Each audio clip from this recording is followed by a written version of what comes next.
merci beaucoup aux organisateurs de m'avoir invité. Je suis très heureux d'être là, en particulier une table aussi prestigieuse que celle d'aujourd'hui. Je voudrais parler de la laïcité et plus précisément du rôle de la laïcité à l'école dans le développement du discours islamophobe au cours des dernières années.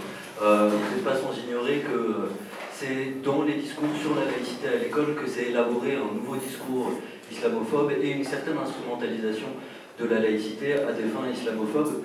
Et c'est, à mon avis, à ça en particulier qu'il faut être attentif dans la campagne présidentielle, notamment, qui va avoir lieu. Je voudrais partir d'une anecdote, parce qu'on a beaucoup parlé du mois de janvier 2015 à l'école. C'est une anecdote qui se passe dans un lycée technologique et professionnel de Seine-Saint-Denis, le 10 janvier 2015. Dans ce lycée, la minute de silence devait avoir lieu après un appel au mégaphone, au micro, qui sont censés notamment servir aux alertes incendie. La minute de silence devait avoir lieu à midi. À midi, pas d'appel au haut-parleur. À midi 5, pas d'appel au haut-parleur. À midi 10, pas d'appel au haut-parleur. À midi 15 non plus. Je vous la fais rapidement, il n'y aura jamais d'appel au haut-parleur. Pourquoi ? Parce qu'on s'est rendu compte à cette occasion que les haut-parleurs du lycée, qui servent notamment aux alertes incendie, qui servent notamment aux conditions minimales de sécurité, ne fonctionnent pas dans cet établissement du 93, sans doute comme dans beaucoup d'autres lycées, en partie à l'abandon. Alors, il y a eu des réactions de beaucoup d'élèves dans cet établissement qui, contrairement à toutes les réactions qui ont été présentées médiatiquement, étaient à la fois énervés et éprouvaient un fort sentiment de relégation à n'avoir même pas pu participer à cette minute de silence, que ce soit en respectant le silence ou que ce soit en le contestant, qu'il y a une autre manière de participer à ce moment républicain, de sacré républicain. Mais le sentiment, encore une fois, d'être tellement relégué de la République que même la contestation d'une minute de silence ne leur était pas possible. Alors évidemment, c'est un cas tout à fait particulier, dans une séquence à propos de laquelle on a beaucoup parlé, mais à mon sens, c'est un événement qui est extrêmement significatif. C'est un événement qui est très significatif parce qu'autour du mois de janvier 2015 et de la minute de silence, il y a eu énormément de discours médiatiques sur la laïcité qui ont renforcé le rôle, la représentation de l'idée que certains élèves, notamment musulmans, seraient des menaces pour les valeurs de la République et seraient des menaces pour l'école en général. Et ça a été une des fonctions essentielles de tous les discours autour de ce janvier 2015 que de renforcer cette dichotomie, cette opposition entre des élèves comme menace parce qu'ils sont musulmans pour les valeurs de la République. L'idée que je voudrais développer ici rapidement, c'est que la laïcité, elle joue aujourd'hui à l'école, mais en réalité dans toute la société, un rôle extrêmement spécifique dans le développement des discours islamophobes. Même plus qu'elle est devenue un des instruments privilégiés de la stigmatisation des élèves musulmans et surtout musulmanes. Notamment à partir de la loi de 2004 qui porte interdiction du port de signes manifestant ostensiblement une appartenance religieuse. Il me semble que, évidemment, cette loi de 2004, elle a été un des moments décisifs du retournement des interprétations de la laïcité et du réinvestissement de cette notion à des fins islamophobes. Afin d'essayer de vous montrer un peu précisément ce point-là, à savoir que l'école est un laboratoire particulier de l'islamophobie en France, je voudrais procéder rapidement en 2 points. Premièrement, vous montrer quelle était la signification de la laïcité dans les lois de la Troisième République sur le territoire métropolitain entre 1882 et 1905, puis essayer de vous montrer qu'à partir de 2004, le réinvestissement d'autres interprétations de la laïcité, plus anciennes, semble rejouer un régime de laïcité qui n'était pas celui du territoire métropolitain, mais qui était le régime de laïcité qui était propre aux colonies, et notamment à l'Algérie. Je commence par mon premier point sur le 1905. 1905, on entend beaucoup de choses sur 1905 et on en a tous marre d'entendre parler de la laïcité et en particulier de 1905. Mais en général, on entend des choses assez fausses sur 1905 et les lois laïques. La loi de 1905, c'est une loi d'apaisement. C'est une loi d'apaisement qui vise à assurer quoi? Qui vise à assurer la liberté de conscience de tous et de toutes, et qui du coup clôture un mouvement initié en 1882 par les premières lois laïques, qui instaurent la laïcité à l'école, et qui là aussi visait à assurer la liberté de conscience. Rien d'autre que la liberté de conscience. Je vous cite l'article 1 de la loi de 1905. La République assure la liberté de conscience.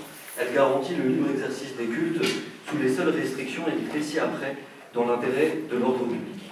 Autrement dit, la loi de 1905, elle donne une définition très stricte de la laïcité. La laïcité, ça n'est absolument pas une valeur, et il faut toujours se méfier des gens qui revendiquent la laïcité comme valeur. La laïcité, c'est un principe juridique d'organisation de la liberté de conscience et de culte, premier point, sans discrimination, et qui passe par deux moyens, qui sont la neutralité de l'État, et j'insiste sur ce point, la neutralité de l'État, pas des usagers du service public, la neutralité de l'État et la séparation des églises et de l'État. Ça fait suite, la loi de 1905, à toute une série de lois qui commencent en 1882 avec les premières lois laïques et l'instauration des premières lois laïques à l'école, qui visaient, là encore, l'apaisement. Et j'insiste sur ce point, c'était des lois qui ne visaient pas à radicaliser le conflit, mais qui visaient à l'apaisement vis-à-vis des communautés religieuses. Je vous donne un exemple extrêmement concret et qui, pour moi, fut extrêmement surprenant quand j'ai commencé à travailler sur la laïcité. Ça se passe en 1883, juste après les premières lois laïques. Il y a un grand journal catholique qui s'appelle L'Univers, qui en 1883 lance une campagne où il appelle tous les élèves catholiques à venir dans les établissements scolaires en portant des signes religieux extrêmement visibles, autrement dit des grandes croix. Évidemment, ça fait écho à beaucoup de choses aujourd'hui, notamment à la loi de 2004. Contrairement à ce qu'on pourrait penser, la réaction des fondateurs de la laïcité, de Ferry, de Buisson et de Jaurès, ça n'est absolument pas d'interdire le port des signes religieux. Leur réaction, c'est de dire que les gens viennent en portant des signes religieux, ça les concerne, ça n'est absolument pas l'affaire de la République que de gérer la manière dont les gens s'habillent ou leurs convictions personnelles.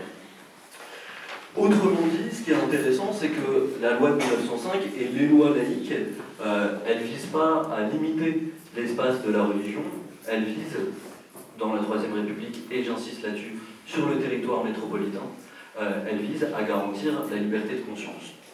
Là-dessus, il y aura une jurisprudence constante du Conseil d'État, notamment, jusqu'en 1989, où suite à la première affaire, ce qu'on a appelé la première affaire du voile de Creil, où une jeune fille avait été exclue de son établissement parce qu'elle portait le voile, le Conseil d'État avait décidé, rendu un avis, dans lequel il disait que le port des signes religieux n'était absolument pas contraire à la laïcité, puisque la laïcité respectait la liberté de conscience. La seule chose qui est contraire à la laïcité dans le cadre de l'école, c'est le prosélytisme, parce qu'on considère que les élèves sont plus influençables que des personnes adultes et que du coup ils ne doivent pas être soumis à du prosélytisme.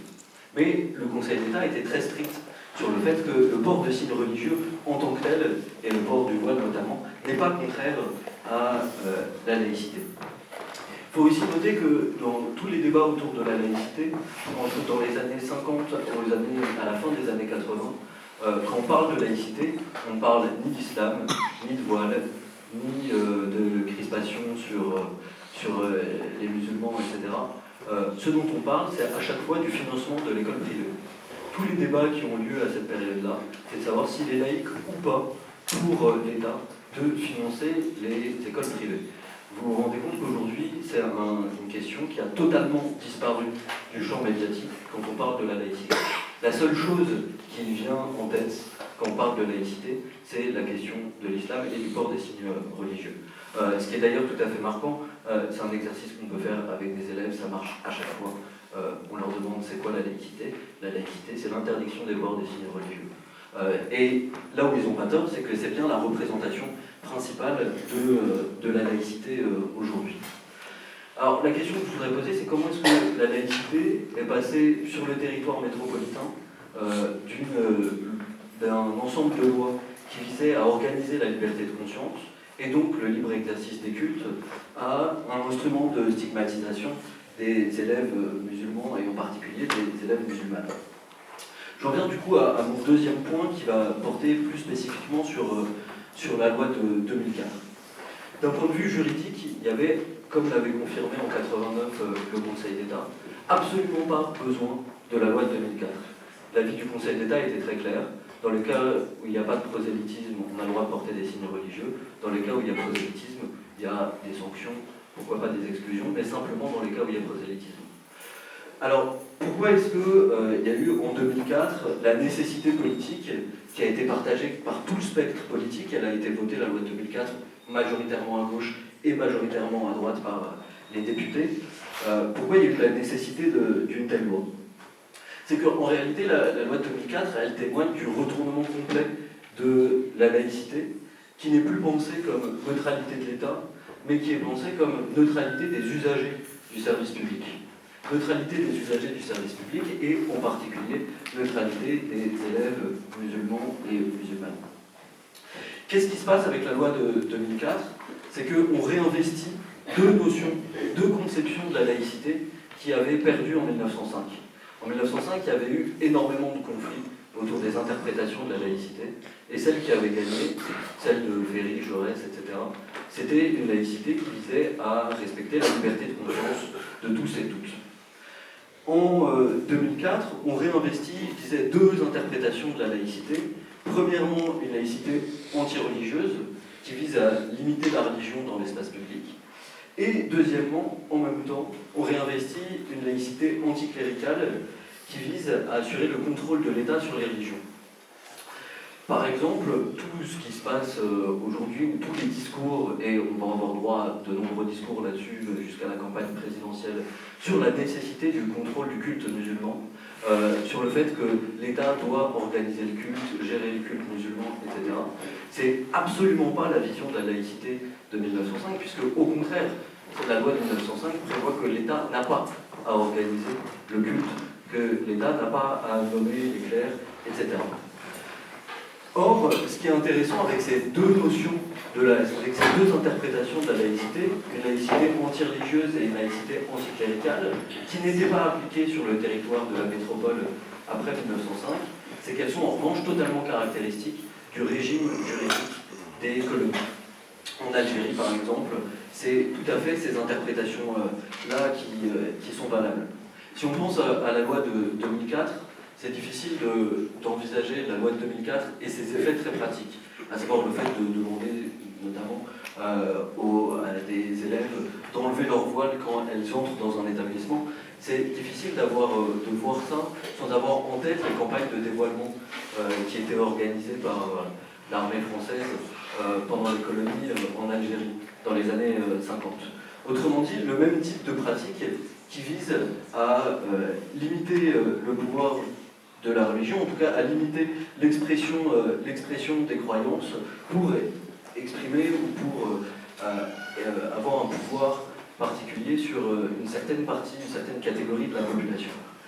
L'autre trait qui était spécifique de la laïcité en Algérie, c'était la non-application de l'article 43, je suis désolé, c'est un peu technique, mais la non-application de l'article 43 de la loi de 1905.